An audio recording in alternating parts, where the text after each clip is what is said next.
આપણી સાથે નરસિંહભાઈ દેસાઈ જોડાયા છે. નરસિંહભાઈ, બનાસકાંઠાના દિયોદર તાલુકા પંચાયતની જે ચૂંટણીને લઈને આખો જે હાઈ વોલ્ટેજ ડ્રામા ચાલતો હતો, આખરે એનો અંત આવ્યો છે, સંઘર્ષ પૂર્ણ થયો છે અને કોંગ્રેસના પ્રમુખ અને ઉપપ્રમુખને ચૂંટવામાં આવ્યા છે. શું કહેશો? આજે સત્યનો વિજય થયો છે. સત્યમ જયતે. ભારતીય જનતા પાર્ટીના જે પોતાના ખરીદ વેચાણ સંઘ દ્વારા લોકશાહીનું ગળું દબાવી કેન પ્રકારે તાલુકા પંચાયત માટે જે પ્રયત્નો થયા એ બધા નિષ્ફળ નીવડ્યા છે.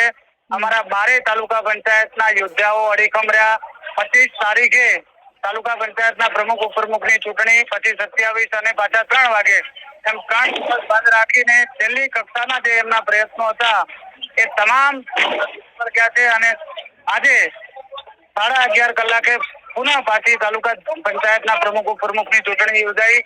તમામ સભ્યો ઉપસ્થિત રહી. અમારા 12 સભ્યોએ કોંગ્રેસ પાર્ટીના પ્રમુખ અને ઉપપ્રમુખ તરીકે મતદાન કરી અને ભવ્ય વિજય આપી છે. આ ખરીદ વેચાણને લપડાક આપી છે.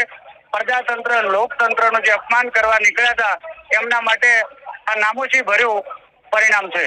નરસિંહભાઈ, આ આખા મુદ્દાને લઈને ખૂબ ચર્ચાઓ થઈ. આપણે છેલ્લા 3-4 દિવસથી જોતા હતા. આ મુદ્દે બેન પણ વિફર્યા હતા અને કહ્યું હતું કે હવે પરિણામ ભોગવવા માટે તૈયાર રહેજો. કોંગ્રેસના નેતાઓ પણ આ મુદ્દે ઉપર સુધી રજૂઆતો કરી હતી અને આ આખા મામલામાં એક ગર્ભવતી મહિલા છે તેને હેરાન કરવામાં આવી હોવાની વાતો ખૂબ જ થઈ. આ મુદ્દે શું કહેશો? બિલકુલ, આપને ખ્યાલ છે, આખા ગુજરાત જાણે છે કે અમારા 12 સદસ્યો હતા એ પૈકી એક ઝાડા તાલુકા પંચાયતના ગિનીબેન નાગજીભાઈ ઠાકોર, તેઓ ડિલિવરીમાં હતા. એની ડિલિવરીની ડ્યુ ડેટ આજે 8 દિવસોમાંથી 26-27માં ભગવાને અમારા ઉપર કૃપા કરી કે બેન સલામત છે અને હજી ડિલિવરી નથી થઈ.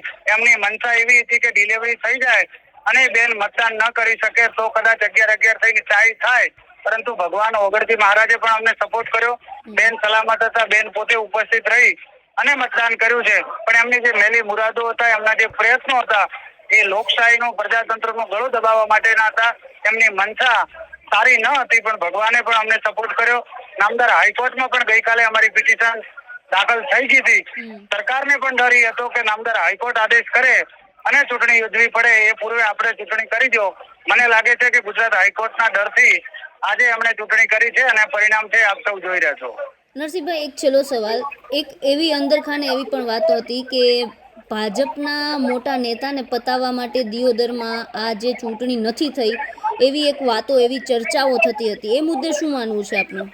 બિલકુલ, માત્ર ને માત્ર એ જ કારણ હતું કે ભારતીય જનતા પાર્ટીમાં અંદરો-અંદર ગ્રુપ પડી ગયા છે. એકબીજાને પટાવવા માટેના ષડયંત્રો રચાયા હતા. વારંવાર ચૂંટણી બંધ રહે, પ્રજાનો આક્રોશ ફાટી નીકળે, ભાજપ અને નેતાના વિરુદ્ધમાં લોકો આવી જાય, એ ષડયંત્ર રચી અને ચૂંટણી ટાળવામાં આવતી હતી.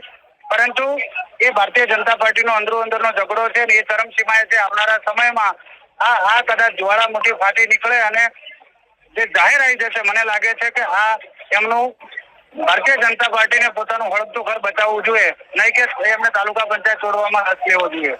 નરસિંહભાઈ, ટૂંકમાં એવું કહી શકાય કે બનાસકાંઠા ભાજપમાં અંદરખાને ડખા છે, એવું માની શકાય? બિલકુલ એમના ગ્રુપો પડી ગયા છે. એકબીજાને નીચું દેખાવા માટેના જે એમના પ્રયત્નો છે એ અત્યારે ઉજાગર થઈ ગયા છે. નહીતર તો એ સમયસર દરેક તાલુકાઓમાં ચૂંટણી યોજાઈ ગઈ હતી. તો જયારે પ્રજાએ મેન્ડેટ આપ્યો છે તેમને ચૂંટણી કરી દેવી જોઈતી હતી. પરંતુ એમને એનકેન પ્રકારે આ પ્રકારની એક ષડયંત્ર રચવામાં આવ્યું અને ચૂંટણી ના થાય તો એ નેતાનું ખરાબ દેખાય, પ્રજામાં એમની થૂથું થાય, એમની નામોશી થાય, એમની બદનામી થાય.